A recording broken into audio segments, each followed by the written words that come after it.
अस्सलाम वालेकुम dear students, क्या हाल चाल है। मैं हूं शमा असलम, आपके favourite YouTube channel copy class में। आज हम लोग FSc part 2 biology chapter 16 sports and movement में जिन डेफिनेशंस की बात करने लगे हैं वो basically muscle fatigue, tetani, cramp और टेटनस। ठीक है, सबसे पहले हम लोग बात करते हैं किसकी जी, मसल फटीग की। फटीग क्या है जी? स्टेट ऑफ फिजियोलॉजिकली इनएबिलिटी है। किसकी? फिजियोलॉजिकली इनएबिलिटी है, सलाहियत नहीं है। किसकी सलाहियत नहीं है? ऑफ मसल्स में सलाहियत नहीं है टू कॉन्ट्रैक्ट, कि वो कॉन्ट्रैक्ट हो सके। State of physiologically inability of muscles to contract. ठीक है, कि मसल्स में कॉन्ट्रैक्शन की एबिलिटी नहीं रहती, इसको फटीग का नाम देते हैं। अब इसकी काजेज़ क्या हैं जी? Causes of muscle fatigue, ATP defect है, लैक्टिक एसिड एक्यूमुलेशन है और इसका आयनिक एसिड इम्बैलेंस, इसकी बेसिकली काजेज़ हैं। सबसे पहले हम लोग डिस्कस करते हैं एटीपी डिफेक्ट के बारे में। जब एटीपी नहीं होते तो क्रॉस ब्रिज होते हैं, उनके अंदर इतनी एबिलिटी नहीं होती कि वो डीटैच हो सकें। कहाँ से? एक्टिन से। कहाँ से? एक्टिन से। Muscle fatigue result from relative definite of ATP when no ATP is available. जब एटीपी नहीं होते, cross bridges are unable to detach from actin, so there are contractors, states of continuous contraction होती है किसमें? Muscles के अंदर। दूसरी हम लोग काज की बात करते हैं, वो है लैक्टिक एसिड एक्यूमुलेशन। जब एक्सेस एक्यूमुलेशन हो जाती है किसकी? लैक्टिक एसिड की, तो उसकी वजह से क्या हो जाता है जी? लैक्टिक एसिड की जब एक्सेस एक्यूमुलेशन हो जाती है तो उसकी जो दूसरी काज है वो भी मसल फटीग ही है। ठीक है, is another cause of muscle fatigue. Lactic acid की causes are decrease in pH value of muscles. अब जब लैक्टिक एसिड की एक्यूमुलेशन होनी है तो इसने क्या करना है कि मसल में किस चीज़ की कमी कर देनी है? मसल के पीएच में कमी कर देनी है। ठीक है, this causes achieving muscles continuous, लगातार मुसलसल पेन होना शुरू हो जाती है, जिसकी वजह से क्या हो जाती है? जो extreme fatigue by breaking glucose. जब ग्लूकोज की ब्रेक डाउन होती है ना तो उसके नतीजे में हम लोग को शिद्दत की ना जो है ना वो फटीग नज़र आती है, फटीग महसूस होती है। और वो एक फटीग बेसिकली क्या है? Inability of muscles to contract. Contract में ये मसल्स में इतनी एबिलिटी नहीं होती कि वो कॉन्ट्रैक्ट हो सकें। क्लियर है ये चीज़? Third, ionic imbalance also contribute to muscles fatigue. Clear है ये चीज़ कि किस तरह से इस बेसिकली काजेज इसकी क्या क्या हैं, क्या कौन कौन सी वजूहात होती हैं जिसकी वजह से मसल फटीग होती है। नेक्स्ट हम जिसकी बात करने लगे हैं वो है टेटनी। इसकी काज क्या है जी? जब ब्लड में कैल्शियम का लेवल लो हो जाता है तो उसकी वजह से टेटनी हो जाती है। क्या हो जाती है? Tetany. Tetany is a disease caused by low calcium in the blood. Symptoms क्या हैं जी? इसकी अलामात क्या हैं जी टेटनी की?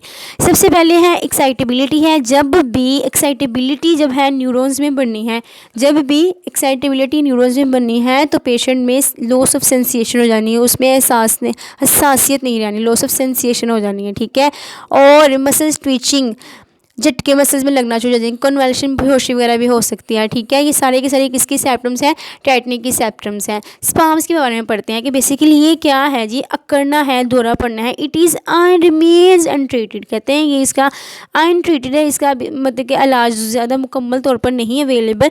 इट इज़ रिमेन्स रहते हैं अनट्रीटेड। ये किस वजह से होता है जी? स्पाम्स ऑफ लेयरनेक्स हो जाती है, रिस्पिरेटरी पैरालिसिस हो जाती है और आखिरकार क्या हो जाती है? डेथ अकर हो जाती है। क्या हो जाती है? डेथ हो जाती है। आगे ये बात अभी हम लोगों ने की थी टेटनी की, जो कि कैल्शियम, ब्लड में जब कैल्शियम का लेवल लो होना तो जिसकी वजह से टेटनी हो जानी है। इसके सिम्टम्स हैं excitability, loose of sensations, muscle twitching and convulsion, spasms. Tetanus के बारे में पढ़ते हैं। टेटनस क्या है? Tetanus is also a disease that are caused by anaerobic bacterium. Anaerobic bacterium is a Clostridium tetani. ठीक है, ये क्लोस्ट्रीडियम टेटनाई की वजह से टेटनस डिजीज होती है। ठीक है, ये आमतौर पर ये जो टर्म है ना ये इस्तेमाल की जाती है किसके लिए? एक्यूट इन्फेक्शियस डिजीज़ के लिए, जो कि काज किसकी वजह से होती है? एनारोबिक बैक्टीरियम क्लोस्ट्रीडियम टेटनाई की वजह से। अब अगर ये हो गई है तो अब ऐसा क्या फील होता है?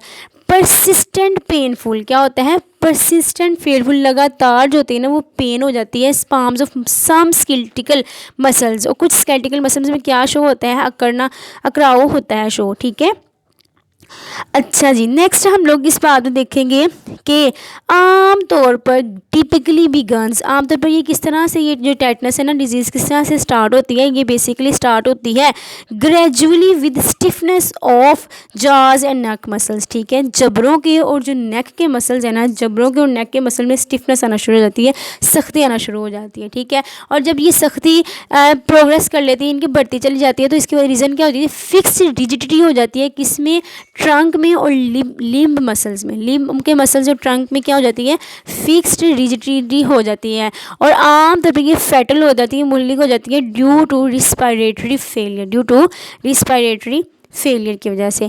अब इसका रेट क्या है डेवलपिंग कंट्रीज़ में, तो 40% मोर्टेलिटी रेट है किसकी वजह से, टेटनस की वजह से, अमवात का। ठीक है, tetanus is the major killer in developing countries where mortality rate is 40%, जहाँ पे मोर्टेलिटी रेट इज़ 40% है। क्रैम्प्स के बारे में पढ़ते हैं। ये क्या है जी, tetanic contractions of entire muscle, entire मुकम्मल मसल में क्या है, टाइटैनिक कॉन्ट्रैक्शन है, जिसकी वजह से क्रैम्प्स हो जाती हैं। इसके सिम्पटम्स क्या है जी, इसके अलामात क्या हैं जी, ये सिर्फ और सिर्फ चंद सेकंड्स या फिर सेवरल हॉर्स, कई घंटों तक ये इसकी जो ना वो ये क्रैम्प्स वगैरह शो हो जाते हैं। आमतौर पर ये क्या होती है, रात के वक्त या फिर एक्सरसाइज के बाद क्रैम्प्स जो है ना वो फील होते हैं जी। ये क्या करते हैं जी, इनके अब ये पेन करते हैं, किसमें पेन करते हैं, causes the muscles to become painful. ठीक है, आम तौर पर ये हम लोगों को नज़र महसूस होती है किसमें, थाई में और हिप मसल्स में। ठीक है, most common in thigh and hip muscles. अब बात की थी क्रैम्प्स की कि ये क्या है, Titanic contraction of entire muscles है, सिम्पटम्स की बात हो गई। और आप पढ़ते हैं इसकी काजेज़ क्या हैं जी। काजेज़ बेसिकली ये है जी, ब्लड में क्या हो जाता है, शुगर लेवल लो हो जाता है, लो ब्लड शुगर लेवल। दूसरी किसकी काज क्या है जी, इलेक्ट्रोलाइट्स में डिप्लीटेशन आ जाती है, उसमें कमी आती है, डिहाइड्रेशन हो जाती है। ठीक है, पानी की कमी हो जाती है, और ना सिर्फ डिहाइड्रेशन और इलेक्ट्रोलाइट में डिप्लीशन होती है, बल्कि क्या हो जाता है जी, इरिटेबिलिटी हो जाती है, किसमें, स्पाइनल कॉर्ड में और नर्वस सिस्टम में। किसमें, स्पाइनल कॉर्ड में और नर्वस सिस्टम में। ट्रीटमेंट, क्रैम्प्ड मसल्स में भी हेल्प्ड बाय साइमल्टेनियसली, खुद ब खुद स्क्वीजिंग और स्ट्रेचिंग के ज़रिए जो होती है ना वो इजीली जो होती है ना उसका ट्रीटमेंट हो जाता है। क्लियर है ये चीज़। अगर तो वीडियो अच्छी लगी हो तो ज़रूर लाइक कीजिएगा। आज निहायत ही सिंपल सा टॉपिक था, हम लोगों ने कुछ मसल फटीग के बारे में पढ़ा, उसकी काजेज़ क्या हैं। ठीक है, और नेक्स्ट में टेटनी सेप्टम्स और टेटनस के बारे में, किस वजह से होता है, उस जब हो जाता है बैक्टीरियम की वजह से उसका रिज़ल्ट क्या होता है जी, और बाद में इसकी जो है ना ट्रीटमेंट किस तरह से है, और इसकी जो अमवात है वो किस हद तक हो रही है डेवलपिंग कंट्रीज़ में। क्रैम्प्स क्या है, इसके सिम्पटम्स क्या हैं, इसकी काजेज़ क्या हैं, उसके ट्रीटमेंट के बारे में आज हम लोगों ने जाना।